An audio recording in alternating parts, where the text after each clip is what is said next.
All right, well, in the Halitics, there we go. I'm Hal Ginsberg. Had a little bit of trouble get the mute button there, and Arlen heard a little noise in the background, but I don't think that made it to video. If it did, we do apologize.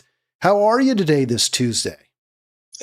I'm doing fine. I mean, the weather is a little bit overcast, which is unusual. We've been having sun in the morning for a long, long time.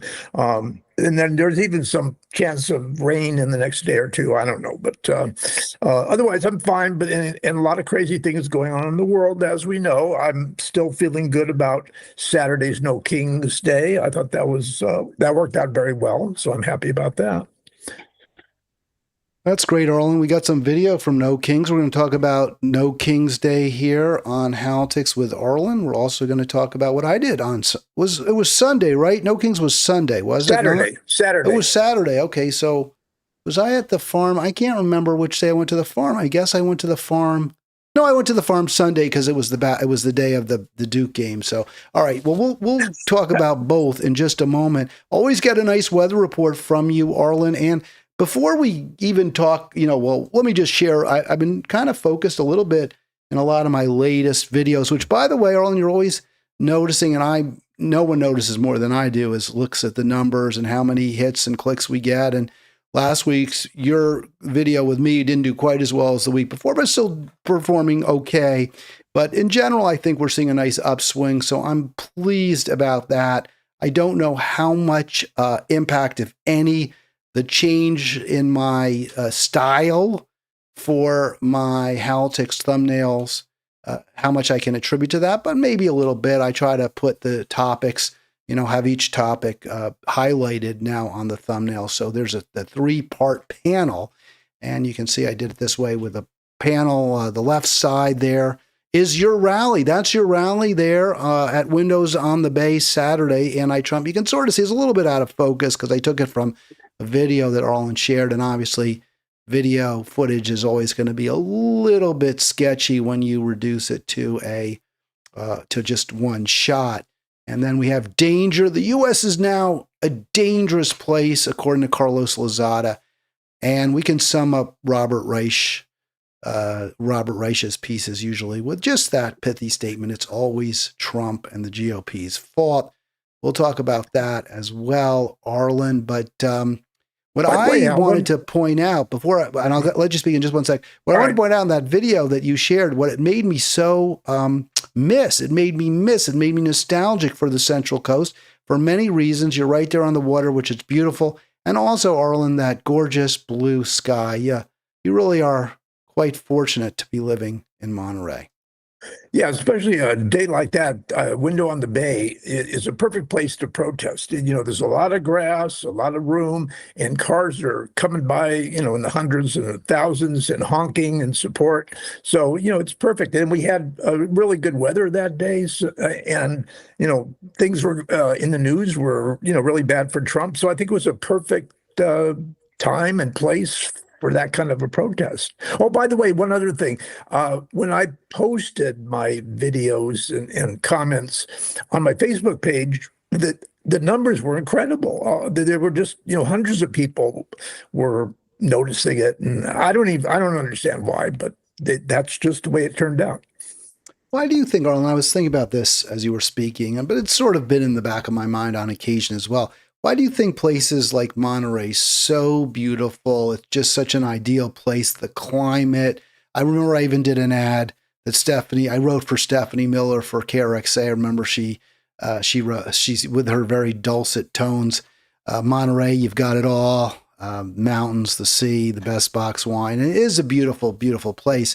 Why do you think places like that are often very liberal, very progressive, whereas areas, and I don't mean to be casting any aspersions on Western Nebraska. I've spent time there, but I mean, it's just not as pleasant. It's dusty. It's incredibly windy. It gets well over 100 degrees in the summer. It can be 0 or below in the winter. There's really not nearly as much beauty. Sure, the plains can be beautiful. I don't mean to cast aspersions, but let's face it, life in a lot of ways is easier and maybe more pleasant in Monterey.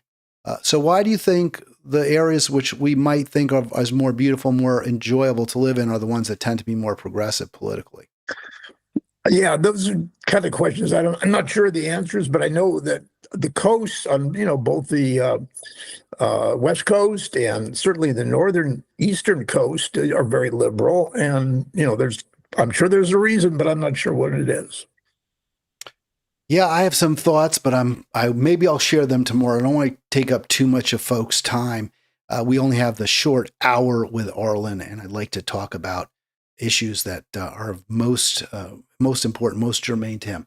But before we do that, Arlen, I'm being really unfair to you, promoting you as the star of the show and then talking about my topics. But did you know, and let me just wish you, whether you knew it or not, Arlen, well, you do know because I told you during the break before we started that today is indeed Transgender Day of Visibility.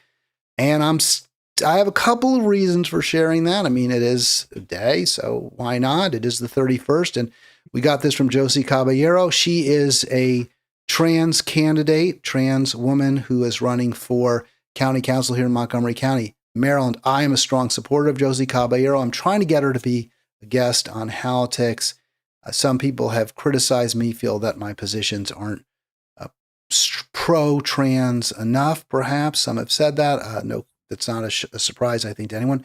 Well, whether I am or I'm not transphobic or anti-trans, I certainly very, very strongly support a trans candidate, trans woman candidate. I hope Josie wins. I think she's great. I think she'd be a great Montgomery County Council member. So go Josie, and hopefully Josie will join us as well. But there you go, Arlen. Yeah. Happy Transgender Day of Visibility. Well, like I said to you, Hal, if you asked 100 people on the street, you'd be lucky to find one who knew that it was Transgender Visibility Day. But nowadays, of course, every day has holidays that somehow people have attached their cause or whatever, their identity to some day of the year. So there's always something going on. And so this one, not so big because you don't get to take off work or anything like that. Yeah, you're correct about that. There are probably too many days at this point. I think we probably need to reduce the number. But I did say that there was a reason beyond the fact that it is Transgender Day of Visibility that I'm bringing up this holiday. And it does relate to what I did. Snow King Saturday, I was at this sanctuary farm. I mentioned this yesterday, Sunday. So this is for animals, farm animals, not exclusively farm animals. There were some Vietnamese pot-bellied pigs, for example, who are rescue animals living at this sanctuary. And pot-bellied pigs are not farm animals. Pigs obviously are, but not pot-bellied pigs. They're pets. They're not raised for agricultural purposes. And this sheep, go ahead. I'm sorry. You should explain to the audience that the person on the left with blue jacket, that's you. That is me. Yes, Arlen. You see, I'm there with the sheep. I'm wearing the blue jacket. You're on the left and the sheep's on the right, just so people. Arlen figured out when I said I was in the picture with the sheep that I was the one in the blue jacket. I didn't think it really looks like me, right? Like when I see that picture, I'm like, wow, I'm a little taller and thinner than I thought I was. At least it must be a really good angle is the only thing I can think of from that. Well, we can't see your face, but we don't know who it is. It could be, J.D. Vance for all we know. It could be. It could indeed be. Unlikely, but the relevance of that image, of that picture of me with the sheep Mira to Transgender Day of Visibility is the sheep is apparently, and we don't know for fact, but I was told that sheep is non-binary. Now that sheep actually, and the reason I'm in the picture, I should have started with this, but took a liking to me. The sheep started to follow me around the meadow. You can see we're in the meadow there, and I just went up to the sheep at one point. We were told, yes, you can touch the animals, you can approach them, just make sure they see you. You don't want to get to, scare them or look like you're stalking them. But as long as they can see you, like if they're grazing, which the sheep, basically all they do is eat grass. So the sheep is staring, down at the grass, but they're looking around because there might be predators all the time. They're constantly on the way. So they saw me approaching and the sheep didn't move. In fact, came towards me. So, they said, yeah, scratch the sheep. They like to be scratched. So I did. I put my hands behind the sheep's ear and scratched it and deep into that wool, which is very nice and soft. And then I was like, okay, I've had enough of the sheep, and the sheep's probably had enough of me. I thought they'd be scared of me too, Arlen, because I smelled like dog, right? And dogs are predators. Well, I have a dog at home. I thought they wouldn't like that. Yeah. I don't know how good the smells, the sense of smell is with sheep, but it could be a problem, Well, I they have suppose. to be smell the wolves and stuff, I think, stalking them if they can't see them. But I was told that, yes, for example, when I met the cow Mickey, also really enjoyed being scratched and ate off, put his big, thick, scratchy tongue on my hand when I fed Mickey some apple. And I was told, yes, they can smell your dog, but they don't, they don't like dogs. None of these animals like dogs. Yeah. Because they're they're predators, yeah. they're hunters. But they Unless don't. the dog lives there, lives But on they're the property. smart enough to know, but they're smart enough to figure it out. Right. The dog could live there. They might know the dog, but generally they don't like dogs. But they're smart enough to know, well, yeah, he smells a little like a dog, but that doesn't mean there's a dog. He probably just, they figure it out. They're pretty smart. And the sheep, for whatever reason, started following me around the meadow. So, and nuzzling me. So of course I'm like, well, that's nice. I was flattered, actually. And while I was scratching the sheep, the guide, the farm guide, told us all that this sheep is non-binary. They don't know what sex, if any, it is. And I said, I'm going to use they, them pronouns because they refer to Miracle Mira as a she, even though, again, we don't know its sex. The reason they think or thought they assigned her female when she came to the farm because she doesn't have visible genitalia. And they always have to, they have to assign sex because if they're male, Arlen, they have to be neutered. They can't be intact. The girls or females, whatever you want to call them, female animals, except for pigs. The pigs they have to also spay, but the female animals otherwise they don't spay. They don't have to, and it's much more traumatic. Apparently, it's a much more significant operation because it's more internal. The males you can just cut off the outside. The women you have to go, or the females you have to go on the inside. I have an important question for you, Hal. Yes, I don't think you've addressed it. And that on No King's Day, what were you doing on a farm? Well, I wasn't, because remember, I got confused. I was on the farm Sunday, and No King's Day was Saturday. Well, still, why were you on the farm at all? Well, this is a sanctuary for animals that are don't have to get eaten or get, killed for their leather or whatever, or have you. And this is part of my Green Party indoctrination. And I wanted to go. No, I mean, I'm making a little bit light of it, but it really is. They're so gentle and kind. These animals, they're not little. I mean, the steers were 1,250 pounds, huge. They're so gentle, and they're actually bred to be gentle so that the farm workers aren't in danger when they ship them off to be slaughtered, or they go into it's a great place to be, and I'm glad you were there, Hal. I mean, it's good for us to, get together with animals sometimes in nature, and sometimes we forget about all that when we're looking at the news and our daily lives. You're so right, Arlen. That's a great point. It definitely reduced my stress level very significantly. And yeah, just back to Mira real quick. So she didn't go into estrus either. I guess they can tell when the animals are ready. The females are ready to be bred, although they don't breed them there. So they decided they don't know. And Mira's bigger, taller, wider, broader than the average female sheep. And again, she was assigned female, but her size is more like that of a male. So again, we don't know what her sex is. She's not going to be not trans. I mean, that trans is where your gender doesn't match your sex, what you're assigned or what you're conceived, and you become, you live a life as a different gender than what people think you are based on your birth sex. But we don't, obviously that's not the case with Mira. I mean, what is a sheep? As far as we know, maybe the sheep is, I don't know. Maybe the sheep thinks that she's a female, but really, we don't know. But the bottom line is, I thought it was relevant to Transgender Visibility Day. So this is in honor of my friend Mira, the possibly non-binary sheep. Well, my guess is that these animals don't really think about what sex they are and what whether they're transgender or not. So, they just go about Well, doing they their do business. when they're ready to breed. They do if the female cow is in estrus and she's looking around for a bull. She knows she wants a bull. Although they said that the cows, if they have female cows, this is interesting, Arlen, because female cows are pretty randy when they're ready for action. They'll go up to the bull. They're not waiting around. And sometimes they'll go up to the steers, and the steers are like, "What do you?" Because the steers have been fixed. They're neutered, so they don't. They get nothing. They don't know what's going on. But the cows will start mounting each other because they don't have a bull around to give them what they need. So do you Kind of think that it's sheep sad, isn't had it? I mean, it's really sad. They should get to enjoy all sure. aspects of life, and they can't. Do you think that Mira was romantically interested in you? Is that why she took such a liking to you? You never know, right? Who knows, right? We don't know.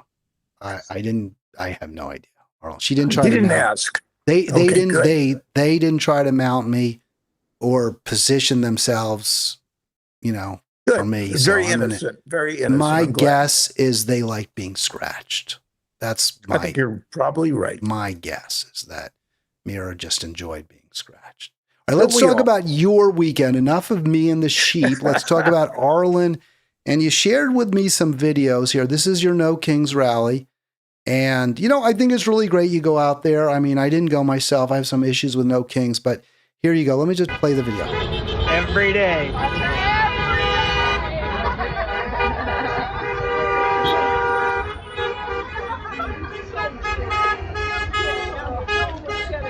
No. If you thought we got comments from Charlie Kirk, wait till that guy. Yeah, really. A lot of people there, Arlen, and on a beautiful, beautiful day. A lot of support from the honkers. Was this one of the, because you said last time you think there were over 100 people. Look, to me, from what I could see in that video, it was a bigger crowd over the weekend than before. Very big crowd. I've been to a lot of these protests, and I've noticed each one. Well, there's been 3 No Kings days, and each one gets bigger and bigger. And this one was by far the biggest. I don't think there's any doubt about it. In fact, the Herald estimated the day after there were 10,000 people. That's a pretty big number for Monterey. Monterey's not a big city, so It's a they were huge just number. spread I out mean, I all think over. Monterey Yeah. County has 600,000 people for the whole county. So you got, I do my math, you got over 1%. If that was LA County, you'd have 300,000, I think. Not that many. No, maybe 30,000 if it was LA. Maybe I'm doing the math wrong. I don't know. I could have gotten that wrong. Arlen, what difference does it make? Do you think anyone on any side of the aisle will do anything differently as a result of the No Kings rally? I don't think so, but I think it's good for people to show that they really, have big problems with Trump and his administration, and they're upset and angry, and they have plenty to be upset and angry about. And this is their only way of expressing it right now, because there's not much else they could do. Like I said, the Democrats are not in power, the Republicans are. Trump is totally in power, and so there's not a lot that people could do, but by expressing their opinion, I think it just shows the rest of the country that there's a lot of us. By the way, hey to CP in the chat saying, I guess he was there a little jealous. I think for whatever reason, I think of CP as a he, but maybe I'm wrong on that. I don't think so though. They are all they like the picture of me with Mira. Yeah, I did too. I like the fact that sure, I was happy the sheep liked me. It's very flattering to have an animal that for whatever reason likes you. No question about that. Arlen, I want to push back. Now, I didn't ask you that question. You think it made it different? It was not designed to troll you or make, put you on spot. Like, what's the point of your going? This is my question to you. Do you think, and I'm going to put a don't you think that when Democratic politicians, not Republicans, they don't give a damn about you guys.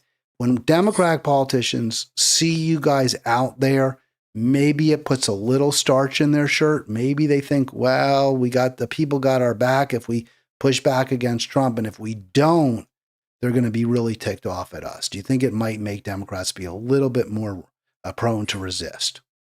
Well, I think it helps a lot. It just lets everybody know that there are plenty of people out there who feel the same way, and when those people are seeing other people that think like them and have the same enthusiasm, and boy, some of the costumes and the signs were fantastic. So I think it's a good thing, and I think and right now I think things are looking good for Democrats. Based on approval polls and things like off-year elections. I think the Democrats have won every single one. There's like about 20 of them. So it bodes poorly, I think, for the Republicans, and they know it.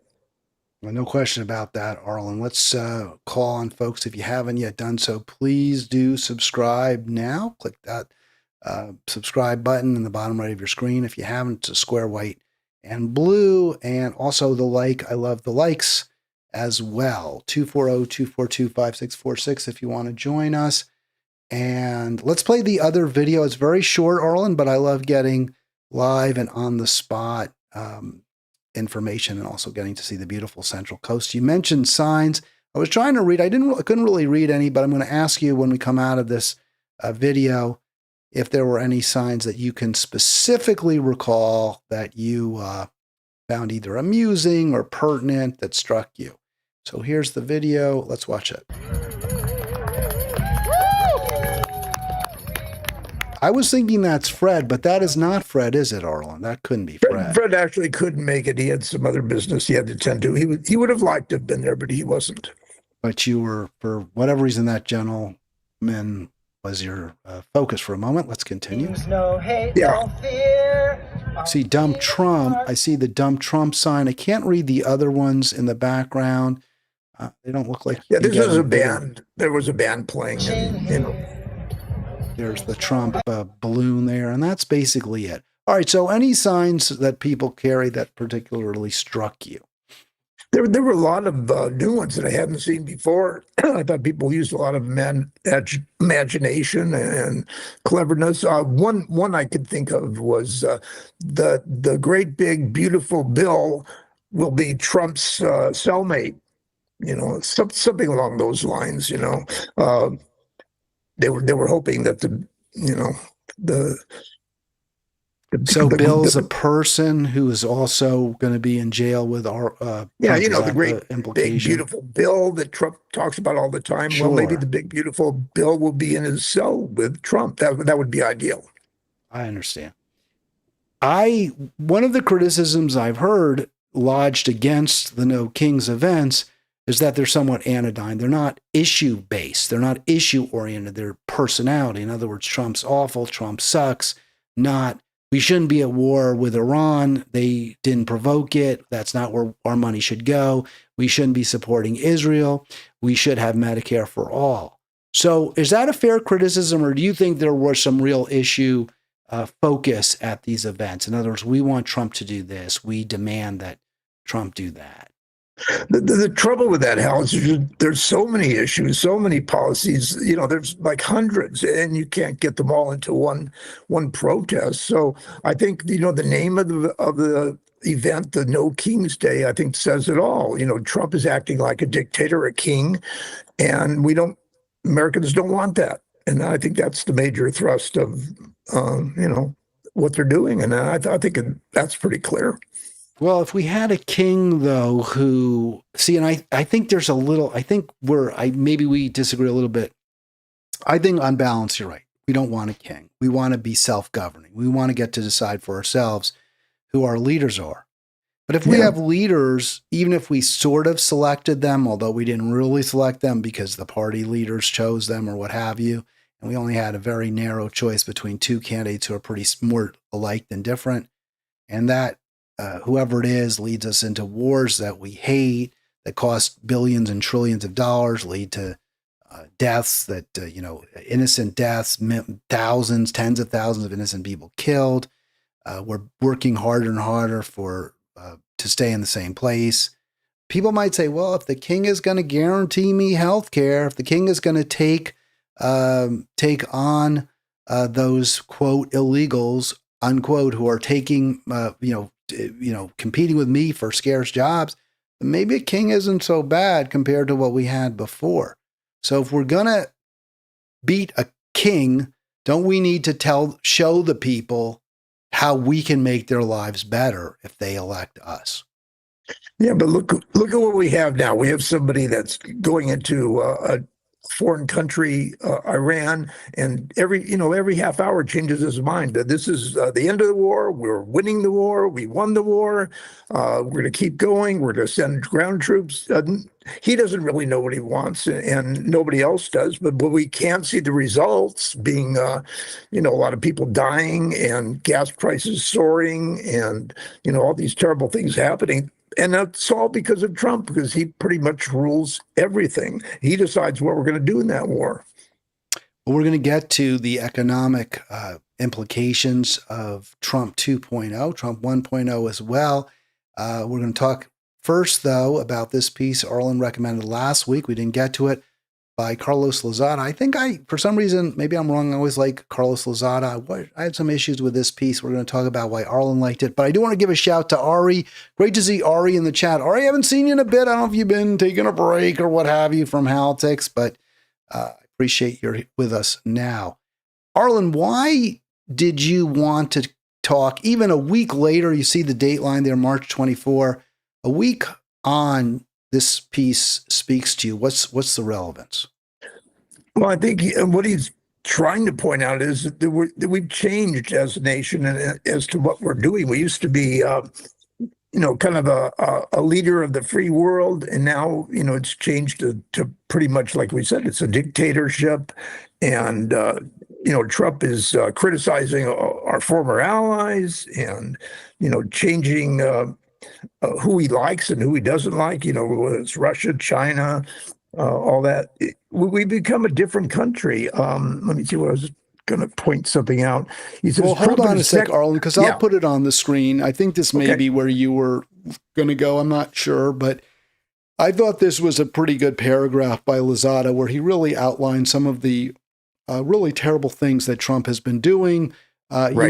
Captured, I would say, kidnapped Venezuela's president illegally, clearly seized him illegally. Lozada, I think, understates how bad Trump's been in these areas, pummeled Iran's theocratic leadership. The adjective theocratic suggests that there's something really bad about their leadership. I'm sure there is, but it's kind of distracts you from the illegal nature of what Trump is doing with Iran and the destabilizing nature to the whole world, which Lozada points out, to be very fair to him. And he also doesn't mention, and I think I would have, how the pummeling of Iran has led to hundreds, close to 2,000 deaths, most of whom are civilians. We know those girls, right? The girls' school was hit by American missile. And then he points out the honor of taking Cuba was a horrible statement by Trump. I thought the analogy to the thuggish Michael Corleone, I know he's presented in somewhat of an attractive fashion because Al Pacino, of course, a great actor, very attractive in that movie, but they're thugs, they're gangsters, and that's who Trump obviously models himself after. I think that's very fair and very, very scary. I like that last line. It really tells it all. He's just settling all the family business. He's deciding who he doesn't like, who he likes, and making, deciding for himself like a dictator, whatever he wants to do, whether he wants to destroy that country or, cause great mischief and kill innocent people. He pretty much does what he wants to do based on what he's feeling at the moment. Yeah, and Lozada points out, and I think to his credit, at first I have some issues with this piece. I don't want him to think, oh, I just love this article. I never, if it's in the New York Times, there's something wrong with it. But that said, there's a lot to agree with. And I thought what Lozada makes the point, the case, it didn't have to be like this. We don't have to have a world where might makes right. And the alternative, the direction we could have gone, the road not taken, was one as described by Fareed Zakaria, where the U.S. relies on consultation, cooperation, and compromise with nations around the world. Obviously, Arlen, that is not the direction we've gone. Now, Trump does his own thing the way he wants to do it, and nobody's quite, understanding just what he's doing sometimes. But he changes his mind so often, so it's very confusing, and there's a lot of secondary problems that come from just about everything he does. So, we're all feeling it. At the gas pumps, at the grocery stores, and and how we relate to other countries too.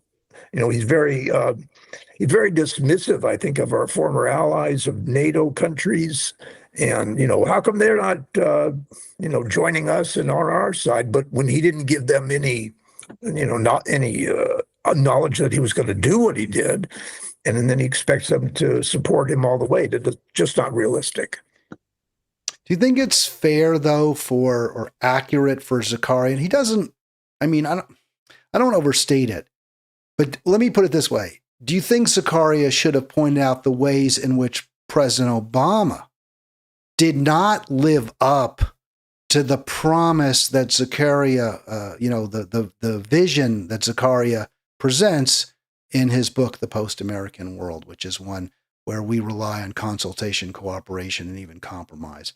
Do you think that it would have been a stronger piece if Zakaria pointed, well, but Obama didn't really follow that rule particularly either. He was the droner in chief. He said he was really good at killing people. There were a number of areas in foreign policy where he did not rely on consultation, cooperation, and compromise, but decapitated rulers. Should that have been mentioned in this piece, do you think? Well, if he had maybe the time and the space to do it, maybe so. There's a lot to criticize when you talk about Obama, but yet overall, he did a hell of a lot better than Trump is doing now. He had pretty much, there weren't scandals like there are now. There weren't, all the terrible things that Trump is doing under Obama. It's just no comparison as far as I'm concerned. I think most people would love to have Obama back as president. Well, we'll talk more about that when we discuss the economy and Robert Reich's piece in which he excoriates the Trumponomics. Let's call it Trumponomics. I don't know that people. There may be nostalgia for Obama because Trump is that bad. I'm not sure it's because Obama was that good. Here we have more from Lozada, though, and it's more. It's muchness, right? There's a much of muchness about it. What's that saying? I think it's from Measure. There's a muchness. It's more of the same. But yes, Trump bullies. He cajoles, he orders, he demands. That's who he is. And this is not, in my view, a recipe for a safer, better world. It's a dangerous one, and one where we're pulling the walls down upon us. Yeah, and he's basically a dictator, and nobody knows, what he really feels about things because he changes his mind so often. He's ready to get out of the war. He wants to keep the war going longer. He wants to, destroy Iran, and it just changes every half hour. It's different, so you don't really know, what's going to come up next. But it's all going to be his idea and his decisions. All right, a little more from Lozada. I don't want to overstay our welcome with Mr. Lozada, but I think he kind of loses it a little bit here. So he says, in this lies Trump's fixation on how America is getting ripped off by the rest of the world, whether through trade deficits, loss of manufacturing plants, or insufficient military spending by NATO members, is resentment. It's a resentment that a big, powerful power has, that there are these little ankle biters, these little countries, these ankle biters that may be getting over on us a little bit. And here's why I have a problem with that analysis. Doesn't Trump have a legit point? I'm not saying that necessarily it's because we're being ripped off, but haven't we harmed our own country? Haven't we harmed our own self through these trade deficits, through, quote, free, unquote, trade, through the fact that we have put these military bases all over the world and thereby protected Europe, but also not just protected Europe, but also created a world of where military might is essential for protection. I mean, it seems to me that the actual problems here are real problems. We do have huge trade deficits. Those are bad for our country. We have lost manufacturing. We are spending far too much on our military. Isn't the problem not that Trump acknowledges these problems, but that he is trying to, quote, solve them in the wrong way? Yeah, that's a pretty good analysis, Hal. Trump, really makes everybody upset with the way, the way our country handles everybody else. And sure, Trump can be right about some things sometimes. He can't be wrong about everything all the time. But and then you get what's going on with Trump helping Russia and Iran with lifting sanctions on their oil, and it just doesn't make any sense sometimes. Why he's so okay with giving them favors when other countries he's not giving any help at all. Well, he's very reactive, and he sees a problem and he just wants to solve it without really thinking, what are the implications, what are the long-term, what are even the short-term effects. Trump, very short attention span, very impulsive person, really the worst kind of personality for the White House. But that said, given the situation that previous presidents have left us in, it's understandable to me that an electorate would seek someone like that rather than a person like Kamala Harris, who's so timid, so unwilling to ever break consensus, ever willing to take issue with the dominant Washington insider narrative. I can understand why voters would turn to somebody different. Yeah, I think the voters understand that, the conditions in this country are worse than they should be. And there's so many people who are living paycheck to paycheck, and at the same time, we give all these tax breaks and benefits to the billionaires. So it's obvious to everybody that we're not the great country that we should be, and there should be changes. The question is, what kind of changes and who's going to help us make those changes? That's the tough part. All right. The question I asked in the thumbnail, I think it was the question I asked. Let me see. How responsible is Trump for America's increasing toxicity? And that certainly goes to the title of this piece by Lozada, America is Dangerous, or Dangerous America, or whatever it is. And I want to continue that in light of, and I want to address you to maybe address that question a little bit in light of what Lozada writes here, which I actually found, again, a lot of this piece, a lot of value and a lot of food for thought. So he brings up this Professor Kupchan from Georgetown University, and he notes that Kupchan says that between the fall of the Berlin Wall, which was, I think, 1989, and the destruction of the World Trade Center 12 years later, 2001, America was a great power drift. Now, during that time, first George H.W. Bush was president, then Clinton for 8 years. And he notes that we were oblivious to the growing influence of the European Union, indifferent to Russia's fury over NATO expansion, and torn how to accommodate China's rise. Aren't those mistakes, if you want to call them, the influence of the EU, which I don't know if I don't really have an issue with that, but the fury over NATO expansion and China's rise, doesn't Clinton deserve a lot of blame for those? I mean, he was there pushing NATO expansion. He was he let Yeltsin become president and then kind of pushed him out for this tyrant Putin, instead of pushing for democracy, true democracy in Russia, instead of saying, no, we have to have Russia be a country that respects its people, their civil rights, but we're also not going to exploit it. We're not going to exploit it for its resources, which is what Clinton always did. And then China's coming rise was largely the fault of the Clintons. The free trade deals, the most favored nation status granted China, helped, led to this great shift of wealth and power and manufacturing might to China.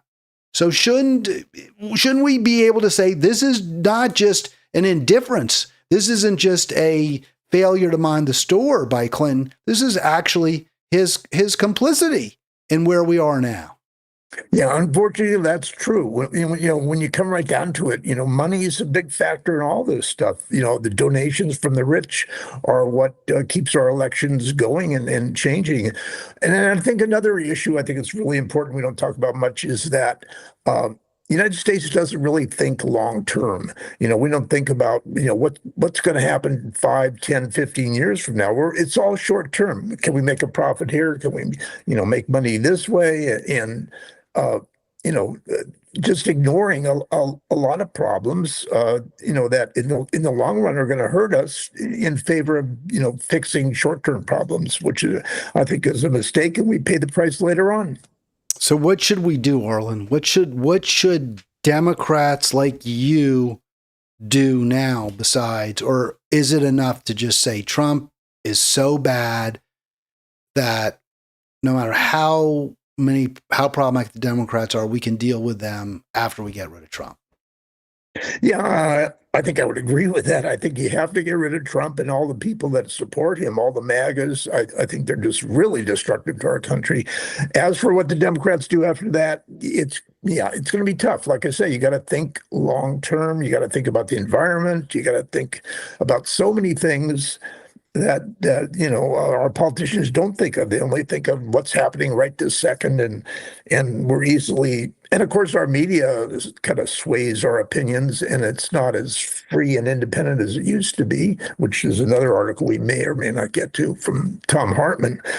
But well, how do you, though, if you don't demand that the Democrats be better now, how can you do that later once they're in power? How do you, I mean, it seems to me the best way to threaten them is to say, we're not going to support you unless you do what we want. Well, I think you got to hope that the Democrats have learned a lesson after, the past few years when they've, been crushed and the Republicans have taken over everything. They have to do something different, and they should. And I think we need new leadership. I saw Cory Booker the other day saying, you got to get rid of the leaders we have now, get some new ones that are, focused on the future and, different things than the older, moderate conservative ones who are leading us right now. We can't have what we used to have. We got to start thinking ahead. All right, let's move on to Reich, unless you have something else that you wanted to say. I had some other slides for Lozada, but we're already 2/3 through the program, and we've got a lot more to talk about. So, Arlen, anything more? Anything I didn't let you say or that you wanted to get out with regard to foreign policy?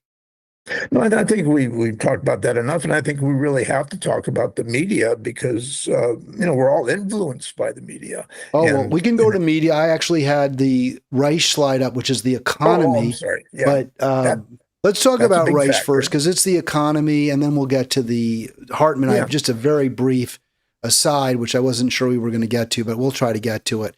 So this is the latest from Robert Reich. You and I both subscribe, I guess, to his newsletter. And you can see there's a, dump. Just the way we're going towards the 19th century. And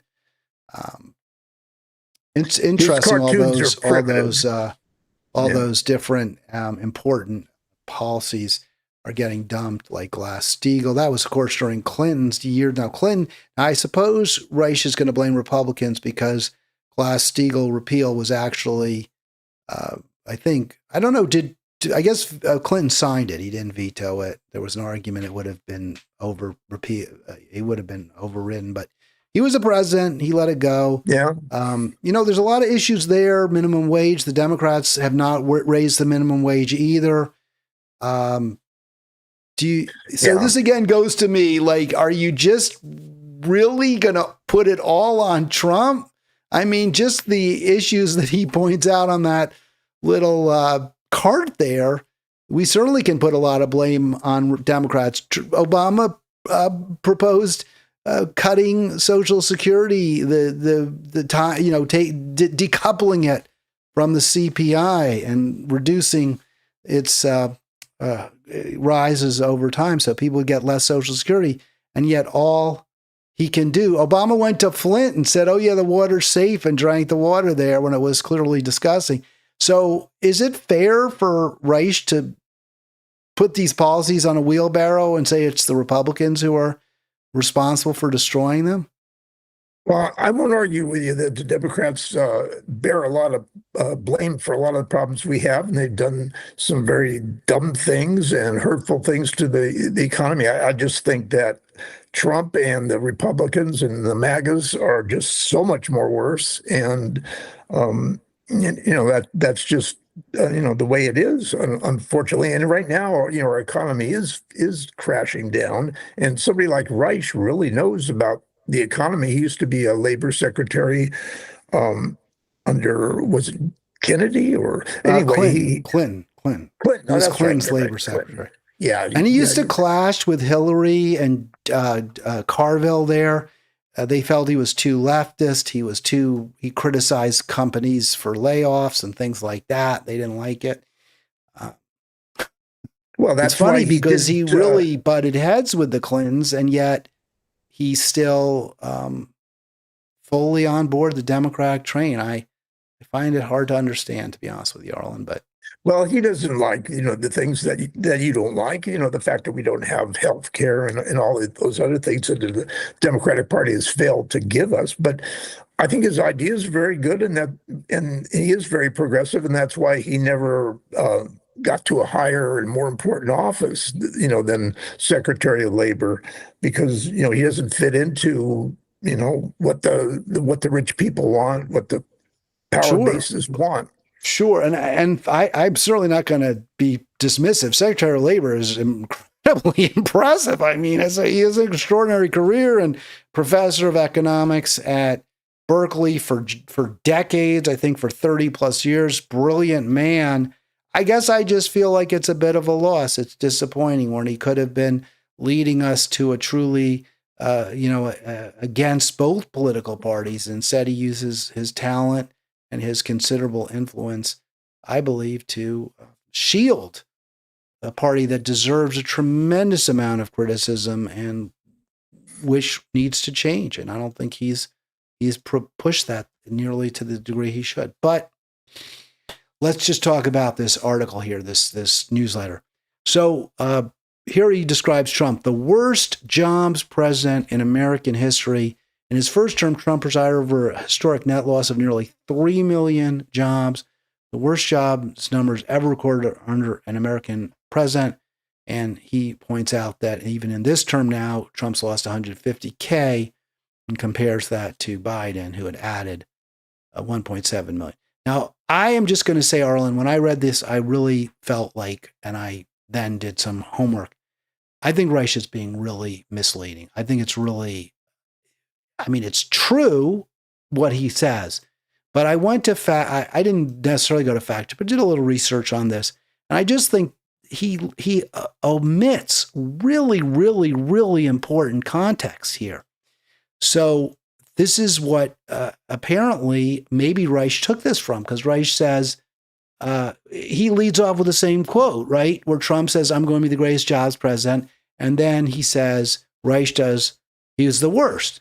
But if you look at what Fact Check points out, he, as president, 113 months of continuous U.S. jobs growth end in March 2020. So the entire time Trump was in office, every single month, it goes back to Obama. I don't give Trump all that much credit. Obama gets credit for this, and also just the U.S. economy, whatever, all sorts of reasons for it, good, bad, and different. But in any event, up until COVID, Trump had seen a massive increase in jobs. And because of COVID, it wasn't, you couldn't say Trump didn't handle COVID that well. There's mixed views on that. I think some of his actions were terrible, but he did push aggressively for that vaccine. And it was, in fact, I believe, invented when he was president, or one of them was. So really, to say, well, he was the worst jobs president without mentioning COVID, I think is very misleading. Do you think, is that a fair criticism for me to make of Reich, Arlen? No, I don't think so, because I think that, I think he inherited Obama's economy. And when Biden took over after Trump, his economy was good also. So it was just, all part of the same kind of economy that we had, all that time. But I think one of the more interesting things that I think Reich talks about is how under Republican presidents, the economy is almost always bad. It always goes downhill. The Democrats get in power and they have to,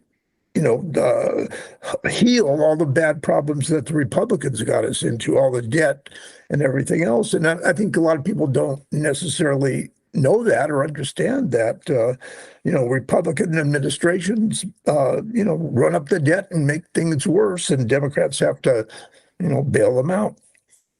Well, here's that segment, and I thought this was very interesting. And I would agree 100% if you want to say that FDR saved the country.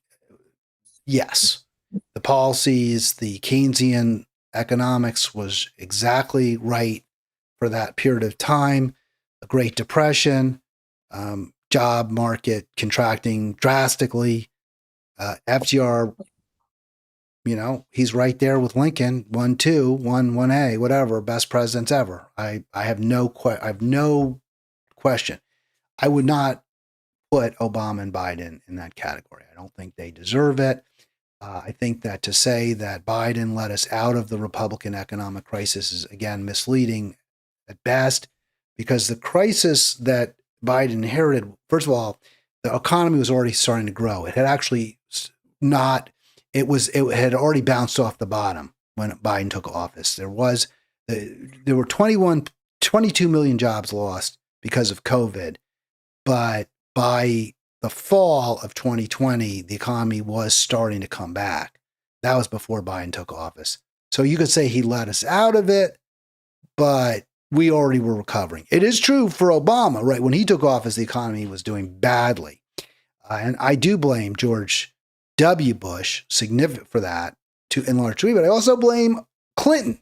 He says Republican economic crises, but there's a lot of historiography or economic history that says that significant factors in the 2008 financial crisis were A, the repeal of Glass-Steagall, which Clinton signed when he was president, and NAFTA, which cost us millions of jobs, which Clinton also signed.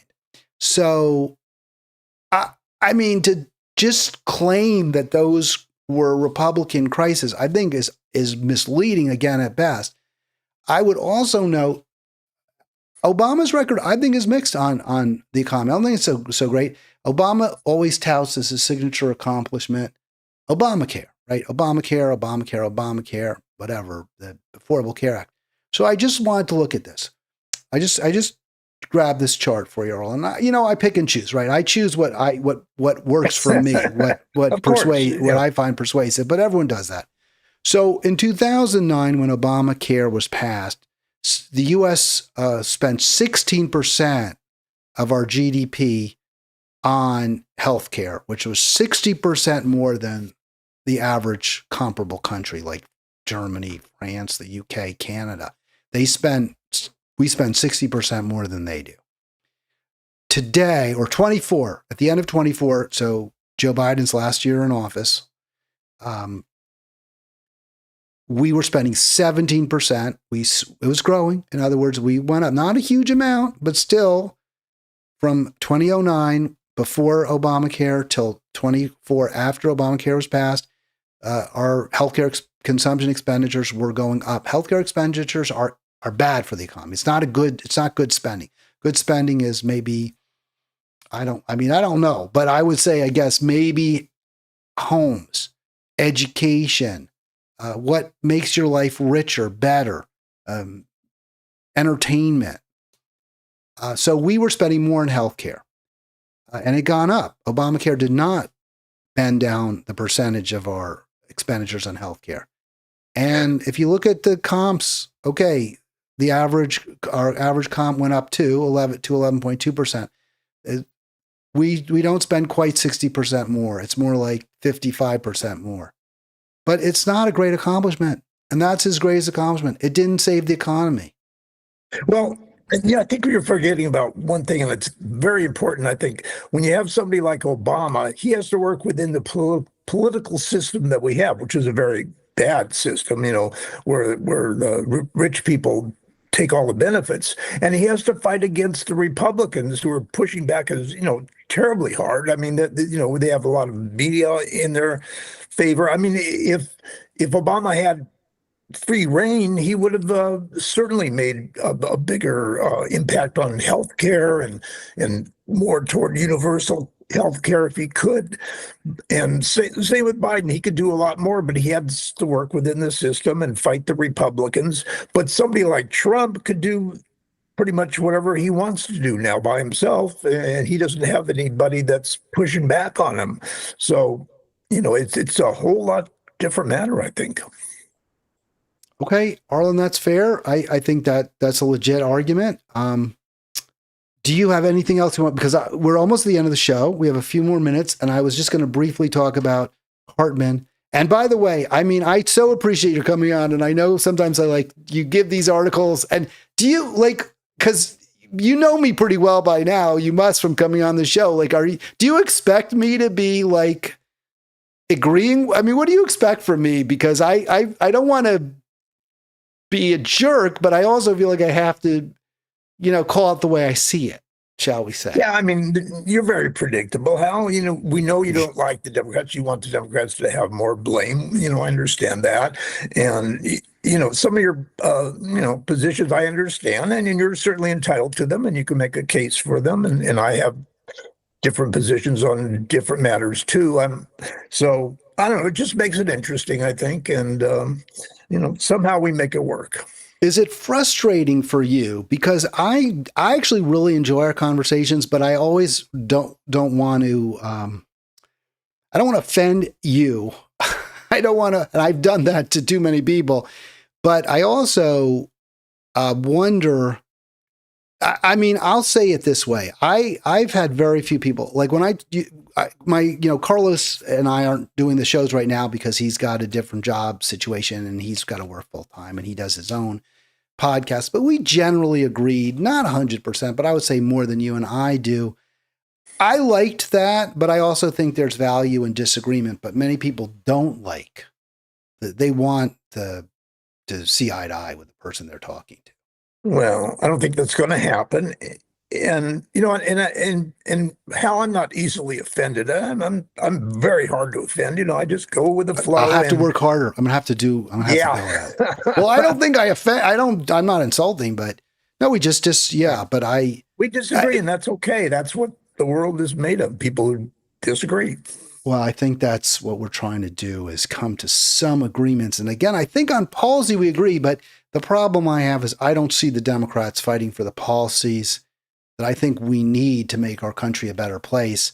In fact, I often see them, what I perceive them fighting against them. I think you tend to give them more of a benefit of a doubt that they're compromised in certain ways, which you acknowledge, but on balance, if they had the ability to make the important changes, they would at least try. As I've said probably 1,000 times in your program, Hal, I think the problem is the political system. It's the kind of political system that we have that just can't be overcome. It's all about money. It's all about power. It's all about wealthy people, and so there's obviously limitations. The Democrats would, I'm sure, like to do more. There's some pretty progressive people in the Democratic Party, but it's not going to happen with the way things are in our political system. That's, we've got two parties and that's all. And, they pretty much control everything. So it's very difficult, so we just do the best we can under, I think, very difficult circumstances. All right, let's finish off with Hartman, and I'm not going to change tag now. I'm going to criticize him as well. And I'll just to follow up though on what you were saying, and with regard to Hartman, what I find disappointing is folks like Hartman who have some, not a lot, but some influence, some ability maybe to move the needle a little bit. Same with Reich, is that these are folks, I think, who could push people to consider alternatives to the Democratic Party. They could push people to look at Green Party candidates. They could push people to look for candidates like Kshama Sawant in Seattle, and they don't. And I think that's wrong. I think they're wrong. That's the political system. Third parties just don't have a chance. They're not going to be allowed, in the club, in the Democratic and Republican club. Hartman and Reich aren't in that club either. Reich even talked about how awful the club is when he was in that club. Why they are people who could presumably start the process anyway of moving us outside of that club, giving people an out. And they don't. And I think that's what I find so disappointing. Now, I know we talked about Stephanie Miller. I don't see her as a deep thinker. I don't see her as someone who, really thinks about these issues. She's a comic. She sees, like you do, she sees a two-party system. But I think people like Hartman and Reich, they get the problems, but they're just not prepared to try to break through that wall. And I find that very disappointing.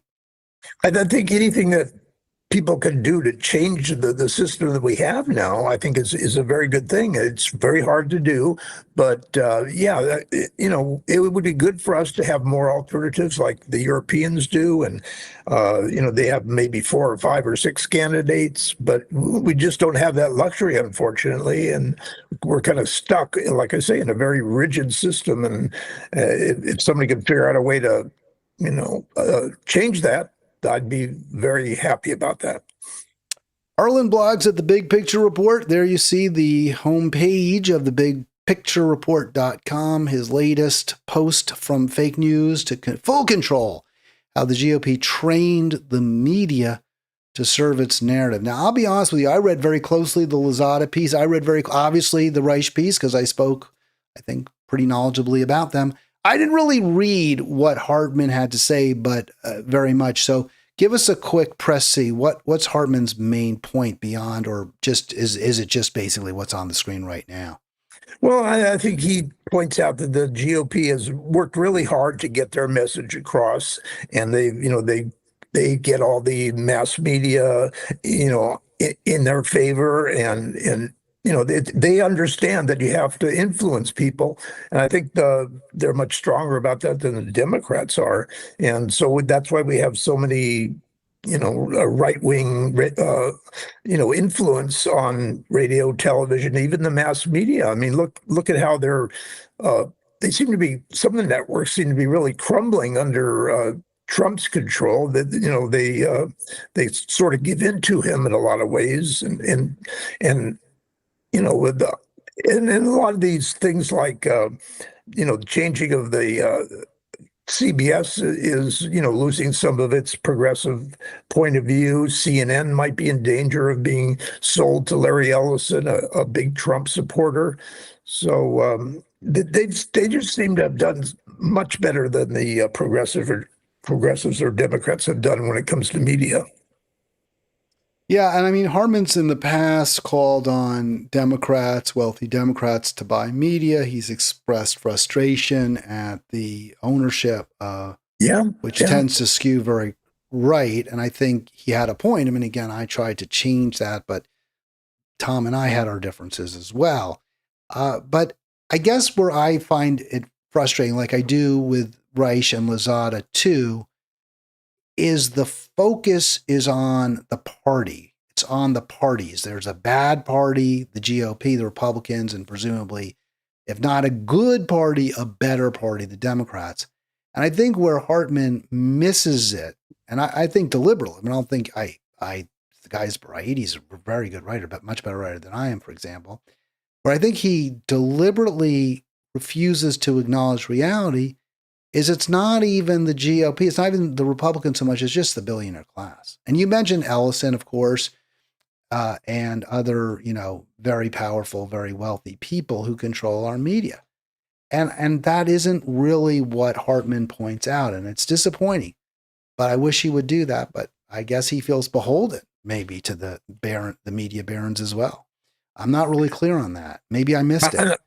I'm not quite sure what you're criticizing Hartman about. Well, I could you think go he on? sees he's presenting the Republican Party as the prime mover when it comes to media becoming ever more corporate, ever more conservative, which I think is Yeah. probably relatively accurate description.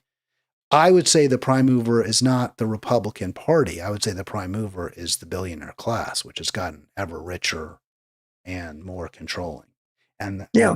both parties. And that the media that, quote, leans left to the extent it does also will only lean left within certain confined areas and certain confined categories, but ultimately will not take on the system itself, the incredibly unjust distribution of wealth and income, empire, support for Israel. Those are off limits for both parties, for media, regardless of how they urge you to vote. Yeah, but I think Tom Hartman understands all that. You know, he does his best, and he'd like to do more. But you know, it's true. And when you think of the Republican Party, they are totally controlled by the rich and powerful. The Democrats certainly are influenced by those people because that's how they get their donations. So you know, it's almost an impossible situation to fix. But I wish there was a way. Well, you know, my way is you vote green, is you vote for whoever you possibly can who isn't compromised. And there may be a few Democrats, I'm not sure who they are. I like Josie again. We talked about, maybe I'll put her back on screen real quick.